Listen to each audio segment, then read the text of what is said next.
Okay, Ari Temkin joins us, Big 12 Radio on TuneIn.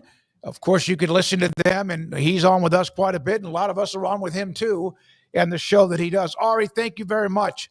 You know, you hear about, like, who would be the picks in the Big 12. We're going to have the media poll come out, all of this, power polls, efficiency. Really, is there any conference in America where you could take, you could take a body part and guarantee these two teams make the college football playoff, even if you look at the SEC or the Big Ten? Yeah, I mean, I think before the season, we have a pretty good sense of which SEC and Big Ten representatives are going to be there, right? I mean, there's going to be exceptions. I mean, Indiana came out of nowhere last year, so you've got to, at least have that as an option. But I mean, it's almost to a point, take the exercise of, like, I can tell you who the top 5 in the preseason poll will be for 2026, not 25 preseason poll, the 26 preseason poll.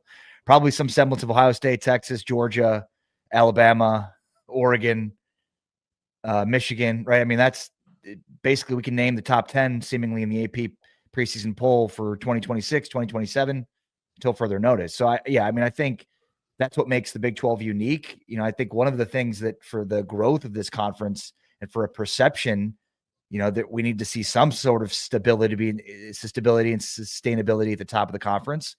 But so far that's been elusive. I mean, we've had a ton of different teams represent the conference in the conference championship game. We've had a ton of different teams represent the conference as champions. And, in this new world, it's exciting. It's fun. It's viewed that way as a conference. I think when you hear other publications talking about the Big 12, it's, isn't that a fun conference? Anybody can beat anybody. There's so much parity. But I do think that hurts the perception of the league. Ari, do you think that, I think that's what he was asking, right? Yeah, absolutely. Yeah. Ari, do you think that also, is that a Mizzou towel behind you? I thought Jack was going to take, it's a scarf a friend of mine gave me years ago, and it wound up your wife won't let you bring that into the house, I'm sure. Well, that's why it's here. That's why it's here. She came in and she was going through my closet and she says, "That can't live here." And I said, "Oh, no problem. I'll take it to the studio." I'm glad I had another place for it to go. And now here I am calling you out for it here. Yeah. No, it's like a scarf, a soccer scarf, So the person who gave this to me was a priest, so I decided not to throw it away. Okay. So yeah, all right. Well, now I won't say anything else. So yeah. But Ari, is there a team? Who's the most slept on team in the Big 12 this offseason? It's Baylor. Yeah. I mean, I think most of the preseason hype is around Texas Tech and Arizona State. You'll get a little bit around K-State, which is surprising. I haven't heard very much at all about Baylor. I don't know that anybody knows that Baylor was the hottest team in college football last year at the end of the year. I was there in McLean when Baylor laid the wood to my Jayhawks, and those were the two hottest teams in college football at that point in time. And Kansas had won 3 straight games against top 25 opponents. It was the first time a team under 500 had beaten 3 consecutive AP top 25 teams in a row. And so they were hot too. And Baylor just absolutely destroyed them. So, like, to me, that speaks to how good they were at that point in time. They are a meat and potatoes kind of team, right? Like a slug you in the mouth sort of team on offense and defense. And, I think the growth of Sawyer Robertson over the course of the year. I mean, a year ago, we thought Daquan Finn was the Baylor starter. Mm-hmm. And, that blew up in smoke. So I don't see Sawyer Robertson's name mentioned on many of these preseason, Heisman candidates. I don't see Sawyer Robertson's name mentioned in many of the lists ranking top players in the country. I think he's the most underrated player in the country. I think Baylor's the most underrated team right now in the country. And it's funny because I thought Utah was fairly underrated, and now I feel like they're being overrated. I feel like Utah is one of the more overhyped teams right now in the preseason. Ari, massive news today in Provo. Rider Lions 5-star quarterback commits to Kalani Sitake and the Cougars.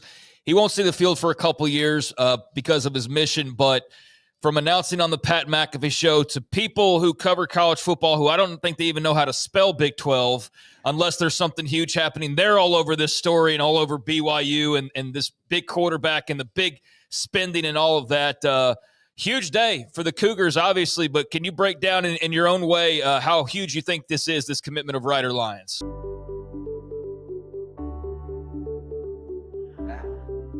Welcome, guys. You're at the 10th Mountain Whiskey and Spirit Company tasting room here. So we're located in basically central Colorado in the Rocky Mountains. Our two flagship whiskeys are our rye whiskey and our bourbon.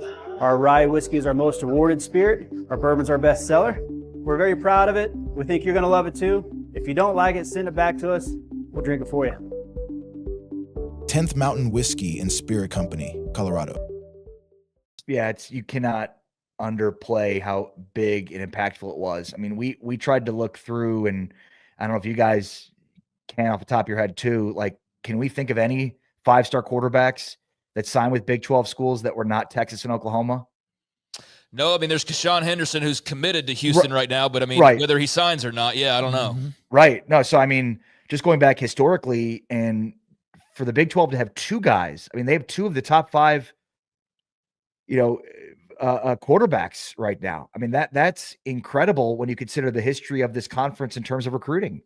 And, it's funny because I think a lot of us thought, what will Texas OU do for recruiting in this conference? And maybe the expectation was that it was going to hurt recruiting because, you've got Texas and Oklahoma in the conference that could help other teams recruit, but it feels like a few years later now that it actually hurt other teams recruiting, that they were so galvanizing and that they were basically the sun zapping all of the energy from everybody else. And now as we see it, like the conference is spreading its wings and winning and recruiting at a very high level. I mean, Texas Tech in softball, Arizona in baseball, just go down the line in terms of, man, how are sports going to be able to pick up the pieces here without Texas and OU and how much they meant for this conference? And I think, again, it's almost like those two programs were hurting the conference overall for a bunch of reasons.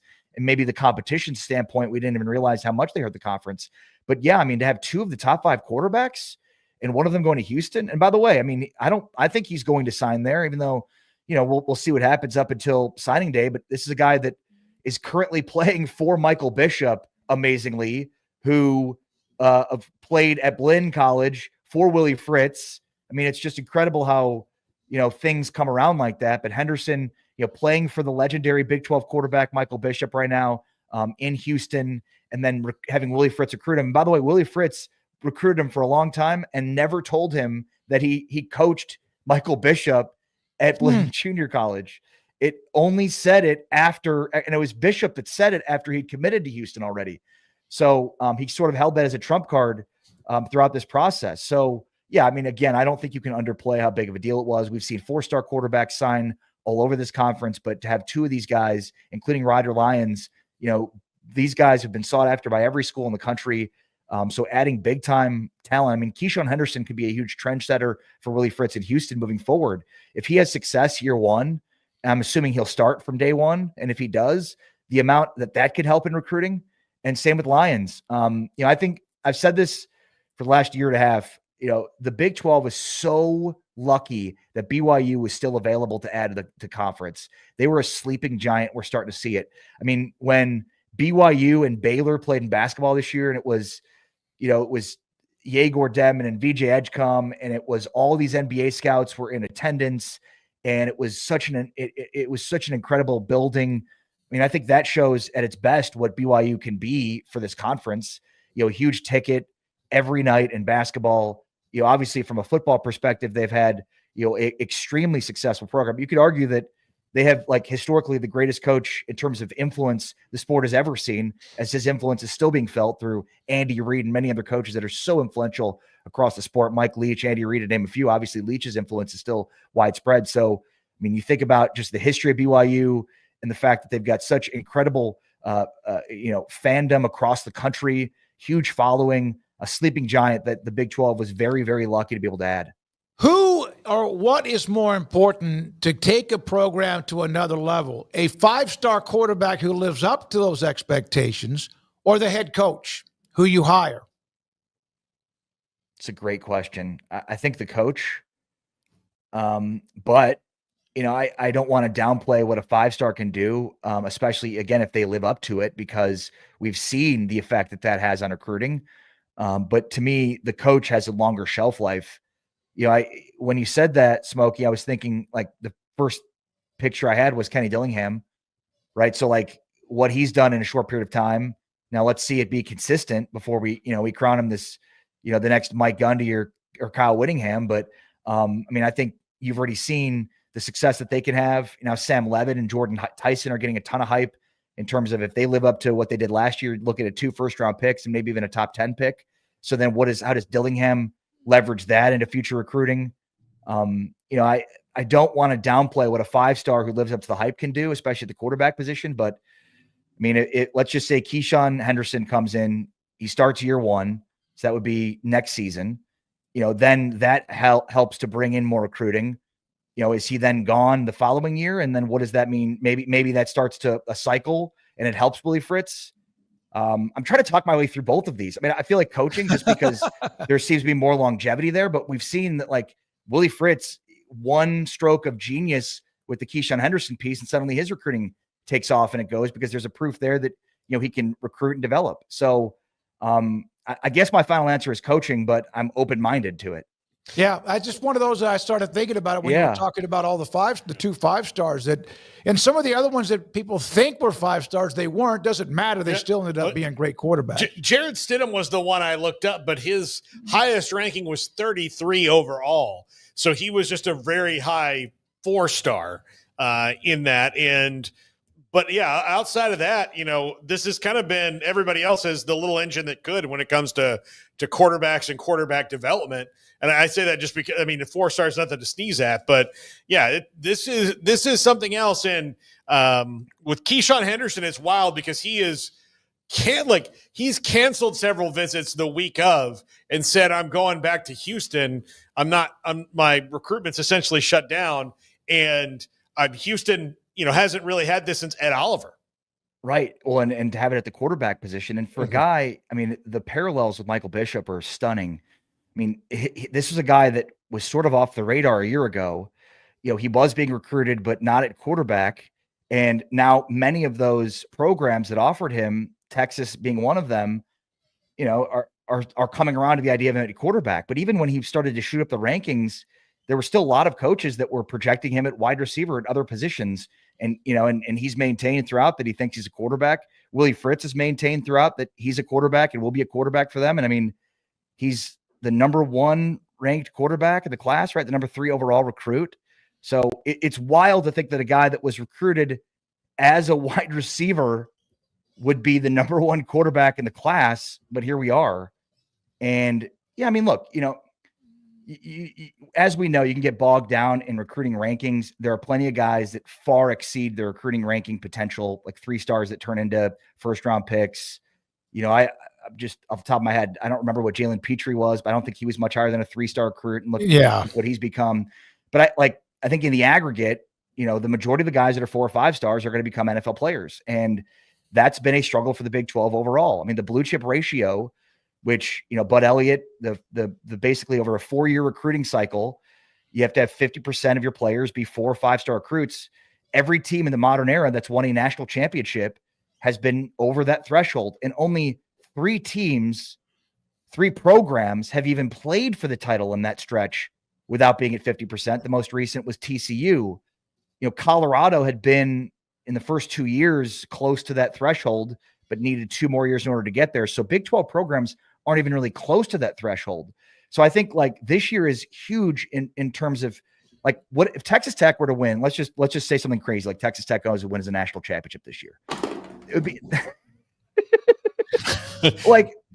how, I guess. And the other question to this is, how far do they have to go to prove that like you could build a championship level roster the way that they're building it?